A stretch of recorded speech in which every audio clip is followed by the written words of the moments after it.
Hey uncle, I've got more letters for you. P.L.D.C. Holy Talapia, I'm still recovering from I.R.P, P.E.I.S, OMG, and all that. Sorry, but this one is even more important. P.L.D.C. is Public Land Development Corporation. It's a dummy corporation. It can buy things and then give them to the state, say for $1. It can do things the state isn't allowed to do. It's a way for the state government to develop public lands without public input or environmental review. It's a way to get around inconvenient laws or regulations. So government wants to break their own laws. How can they do that? Well, it takes a law to break the law. The P.L.D.C. was created by Act 55, sponsored by Senators De La Cruz and Solomon in 2011. It slipped through the legislature without a fight.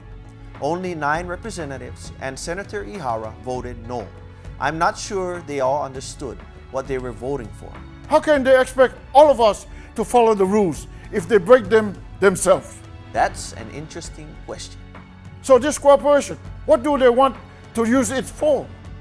Well, the story keeps changing. First they said fix a few harbors and create extra funds for park maintenance. Now they say we need public-private partnerships to build schools, workforce housing, senior facilities, and preschools. The point is, the P.L.D.C. can do most anything.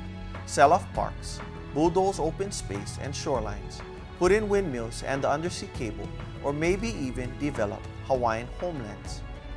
It can do whatever the governor's appointees wants it to do. Condemn land, levy bonds, there's really no limit.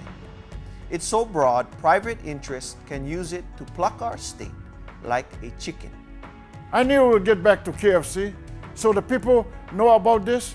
I think we have to warn them. Last month, there was a series of meetings on different islands to get the input on the P.L.D.C. administrative rules. There was strong opposition and protest at every meeting. So why don't they forget about it? Well, the governor says the more we protest, the more he wants it.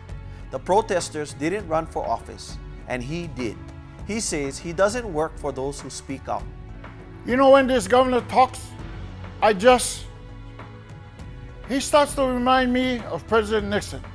Back then, there were huge protests. Nixon said he just worked for the silent majority. You mean they only listen to the people who aren't talking? It just means they're not listening at all. So how do we fight this? We can pressure the legislature to repeal the law, but the bigger problem is what it says about our government. What do they mean?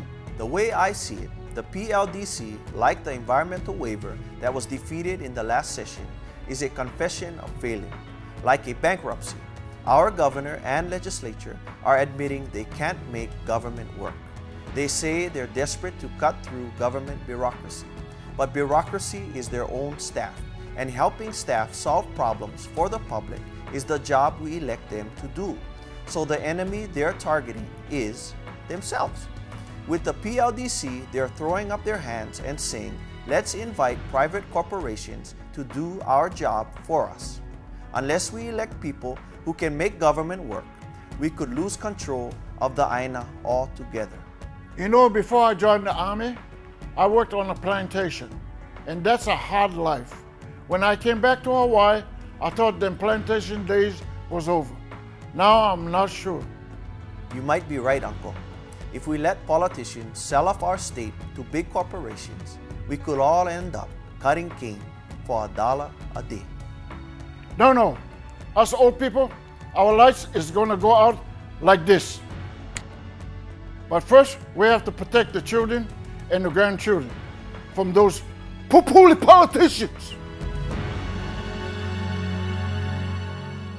I am Kanoho and I approve this commentary.